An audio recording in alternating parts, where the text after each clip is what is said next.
may take our seats.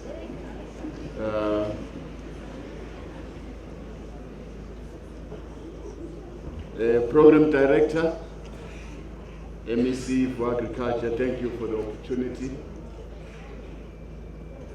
Premier of the Free State Province, it's good to see you again in a happy mood. Minister Thaba, all members of the Executive Council that are in our midst here, our councillors, the Deputy Chairperson of the Provincial House of Traditional and Khoisan Leaders, thank you very much for respecting us today and sharing this time with us. We are very grateful.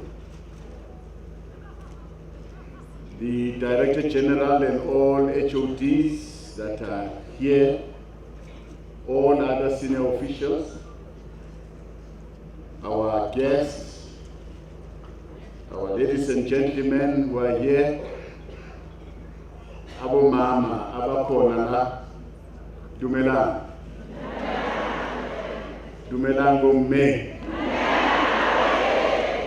Thank you very much, Premier, for the invitation you extended to us to join the people of Free State on this launch of the Provincial Women's Month, a very important month in our calendar.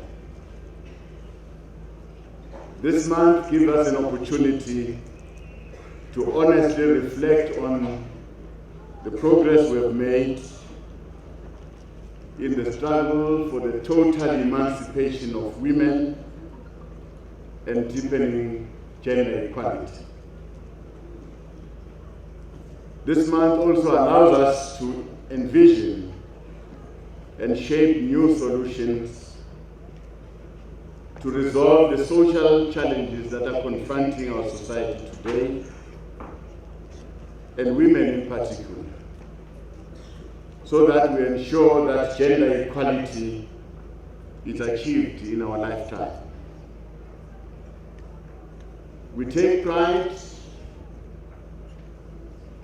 in being part of this occasion today,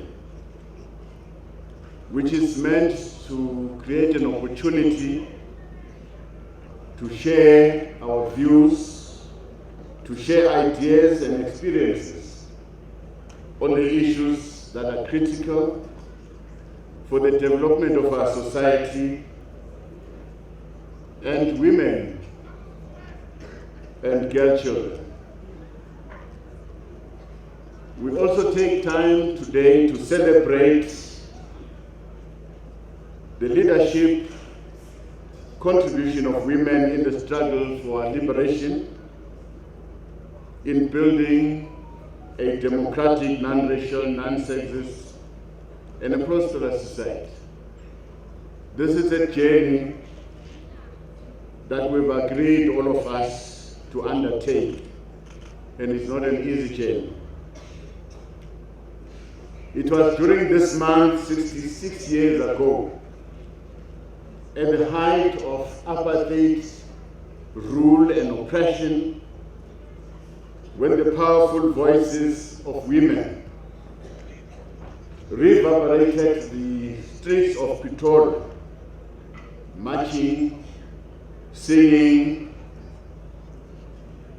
against the brutal regime that sought to use discriminatory pass laws to undermine the dignity of women. Their efforts took our country a step forward towards building an equal society. We'll always remember that march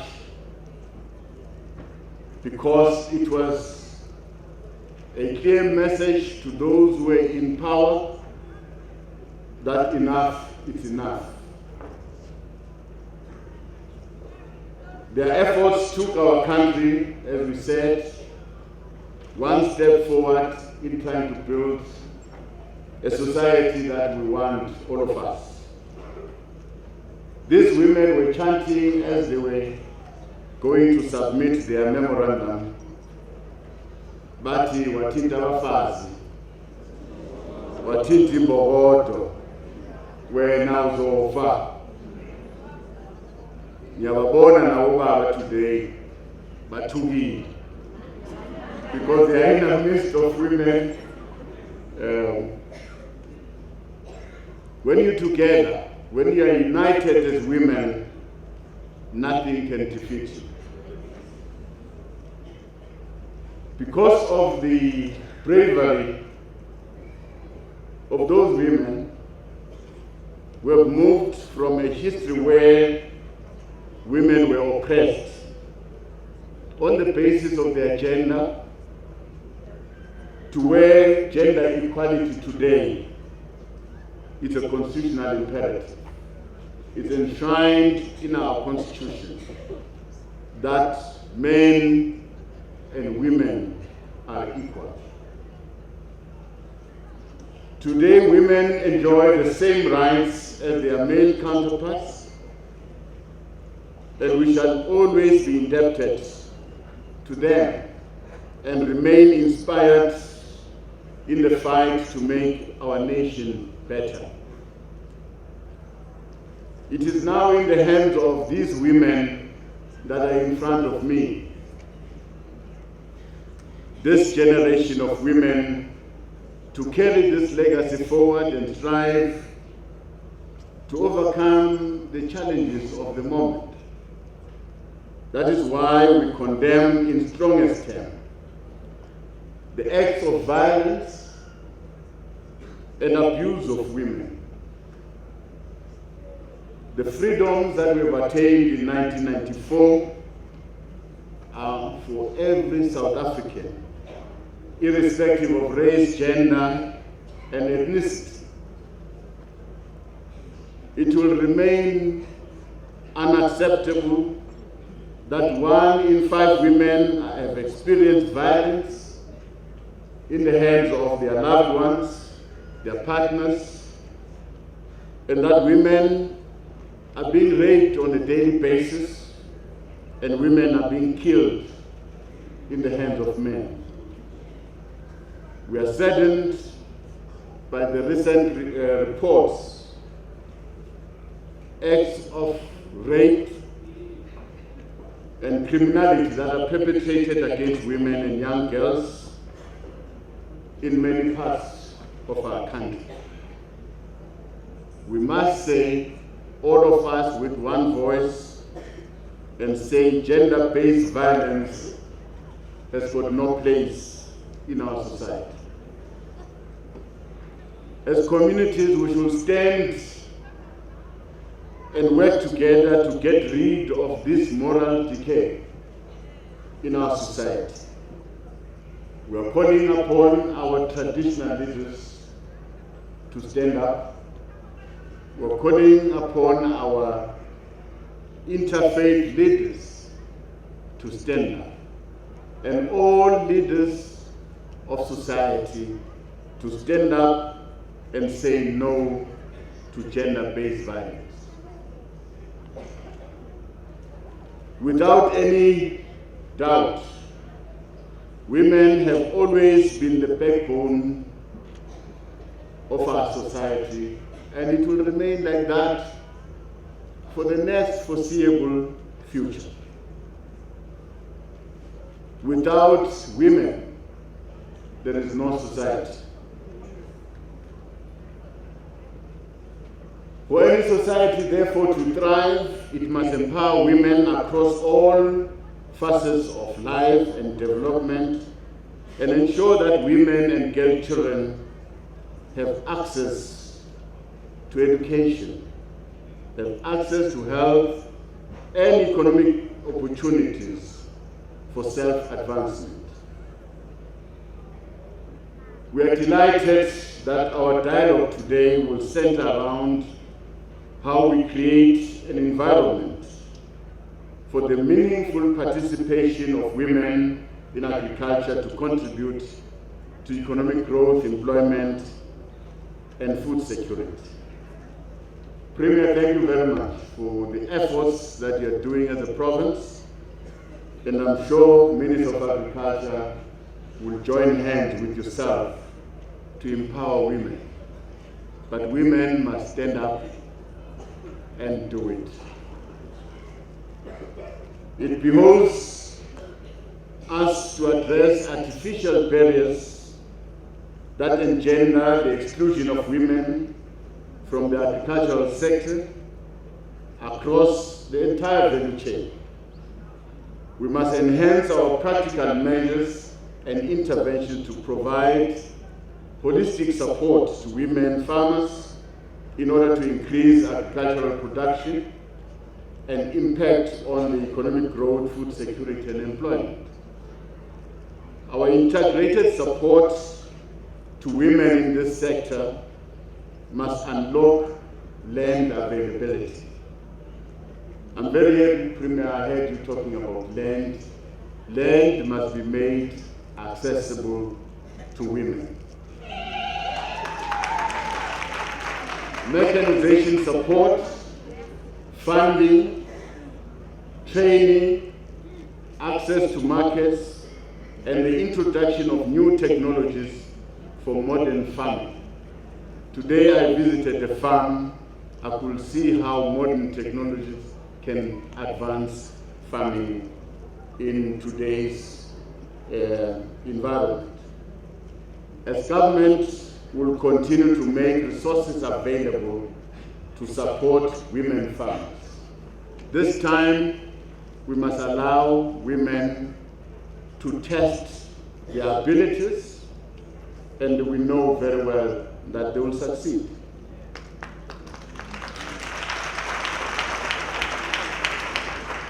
So the province, the country, must invest more and more in training. We must invest more and more in research and technological innovation to support those who want to enter the agricultural sector. And people must be supported. To our traditional leaders, we are going to utilize the communal land, the land that is in your hands. We are going to give you support so that we can till this land. We must encourage young people to enroll in agricultural colleges and universities so that they can acquire the necessary skills. We must do more to support black women farmers and young girls in order to capacitate them to unleash their latent potential. We are aware that access to funding poses a major challenge.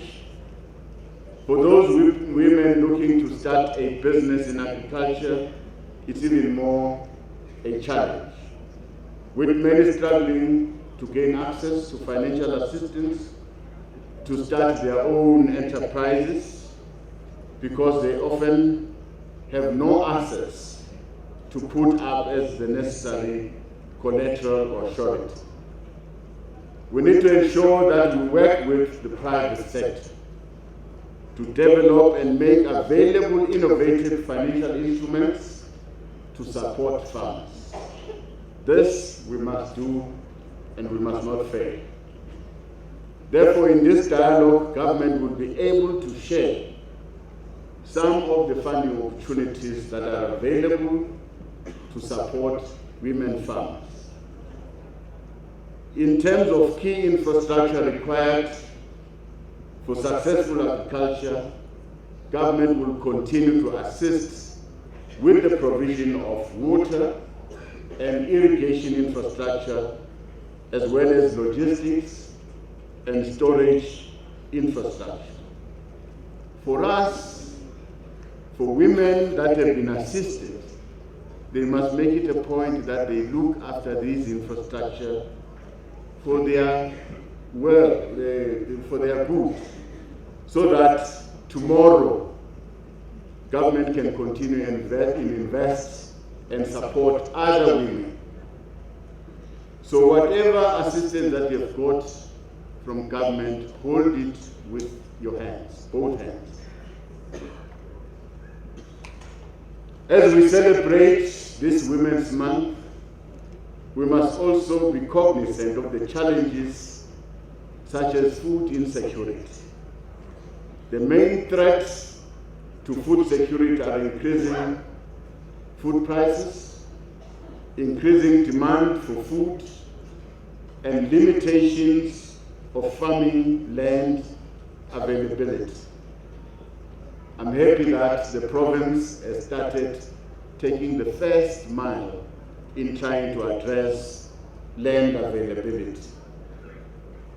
Access to land for current and prospective women farmers will remain one of the key priorities of government's land reform program. Government has introduced proactive measures to ensure that beneficiary selection criteria focus on enhancing women-owned enterprises. When women own the land, we are sure that they will make it productive. We are sure that their families will be better fed. We are sure that their children will be educated. And we are sure that their children will be healthier. We've already commenced with the allocation of state-owned land to beneficiaries in need of agricultural land. Through our land reform program, we are reallocating the land to the landless. We are reallocating the land to labor tenants, to farm workers, emerging farmers for productive uses to improve their livelihoods and quality of life. To this, we must thank the leadership of the Minister of Agriculture, Minister Thaba Nchu, for all the efforts in trying to release land to small emerging farmers. Thank you very much, Minister, for all the efforts. As government will continue to collaborate across the three spheres to coordinate our support better and ensure that all post-settlement programs are well coordinated, integrated, and effective. I'm happy, Premier, that today you have invited us to come here. This invitation to us, it means you are saying let us work together to empower women in the agricultural sector. The mere presence of our minister here bears testimony to that relationship that must be nurtured between national government, provincial government, and our municipalities. We do this because we know that the productive utilization of land in our communal areas is key to effective rural development. In the main, agriculture sustains economic activities and livelihood in rural communities. We must find ways of supporting agricultural enterprises to drive the agenda of rural development. This time, it's time for government to face our rural communities. This time is time to empower our rural communities where our traditional leaders live.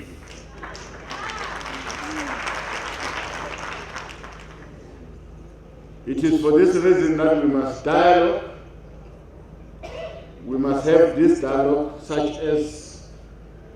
that in order to chart a way forward on how we can increase agricultural productivity by broadening the participation of more and more people in our communal areas, especially women.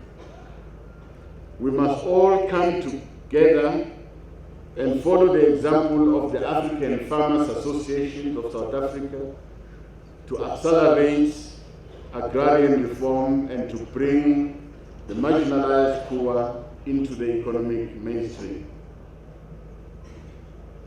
While guaranteeing the long-term viability of the agricultural sector in South Africa, AFASA has achieved noteworthy strides in commercializing the nation's emerging agricultural sector and facilitating meaningful engagement to Black people in mainstream commercial agribusiness. We thank the province for opening its doors to work with all associations, big and small. Let's try and bring everyone in the house so that we make this enterprise a success. We must succeed to till the land. We must succeed to produce food. We can't be a nation that is crying about food, shortage of food, when there's land that is lying fallow. Some of the land has been given back to the owners, and the owners are quibbling, they are fighting, and the land is lying fallow. This must stop. The land that has been given to CPAs with infrastructure, with all the necessary support, this land must be made productive. We need to develop strategies on how we can ensure a better legal framework that will ensure access and equity in the distribution of land for farming. When land is given to you, if you are a small enterprise, you must stand up and till the land. Ours is to push that land must be given back to the people.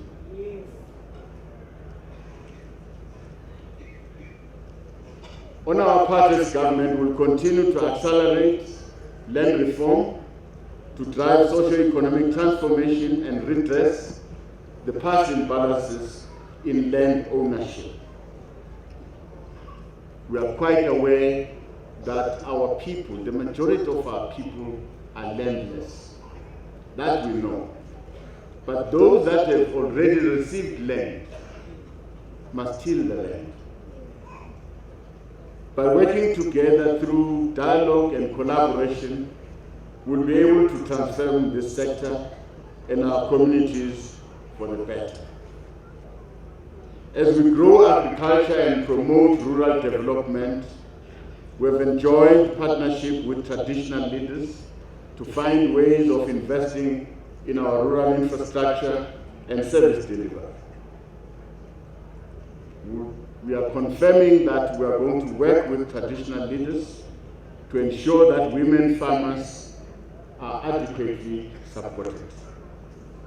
We promise that as part of the Interministerial Committee on Traditional Leadership, we'll visit this province once again to engage with traditional leaders on various matters that concern them.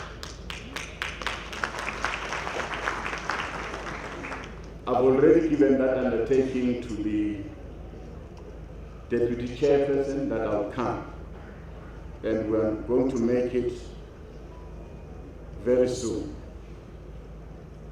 To address the challenges of hunger, unemployment, poverty, and inequality, we need to support small-scale farms, particularly those that are owned by women. There is evidence in the economic literature that small-scale farms play a crucial role in the functioning of any economy as creators of jobs. The farm that we have visited today, the family told us that they've employed 90. This is quite an indication that if we can release land, allow small farmers, support them, they will be able to employ people. They can employ 2, 3, 5, 10, because these are small enterprises. But at least our people will have employment. Our nation's history is full of instances when the support given to white-owned small businesses by the previous administration helped a number of businesses to grow into well-known enterprises. Some of the enterprises that you see today, big, they were supported by the apartheid government. So it is about time that this democratic government should support enterprises, small, grow them into fully fledged commercial enterprises.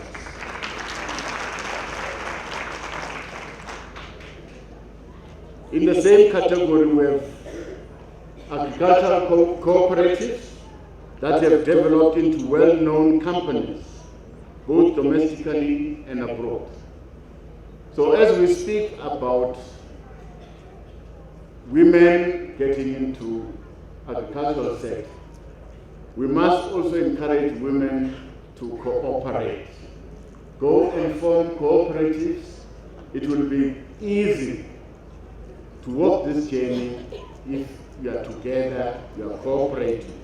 It will be difficult to walk this journey if you are alone.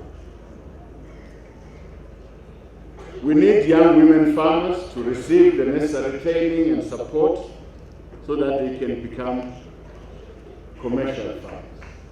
This is possible, and this can be done. I must, however, warn young women that in farming, you don't always put your what do you call it, your putels. And you don't always put your high-heel shoes. So it's farming.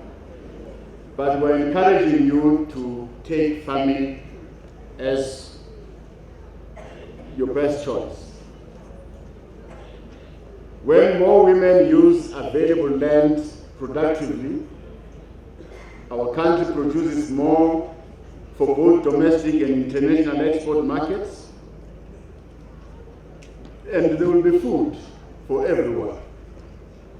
Government has programs to support farmers with the necessary production capacity to supply external markets. We'll continue to open channels for local farmers to supply international markets.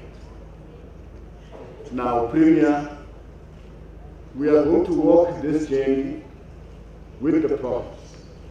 This journey that you have started of empowering women is the right way to go. And I'm sure Minister Didiza will join you in this journey, and more government departments will join and support women. We are quite concerned about the situation in which our women find themselves in. Every day, when you open the news, there is an incident that involves a woman. The woman has died, the woman has been raped. This is concerning. All of us must stand up and defend women. I'm happy to see women today delighted, happy. But most of the time I see women crying, shouting for help. But today I see hundreds and hundreds of women happy together and willing to give their energy and power to work for the country. Because if you enter this sector, you're not just working for your own personal good, you're also working for your country. So So thank you very much for this effort that you have started today. I wish you well in this journey. But sit down and take your discussion and make proposals. Put ideas on the table so that we can make this enterprise a success. Thank you very much. Thank you.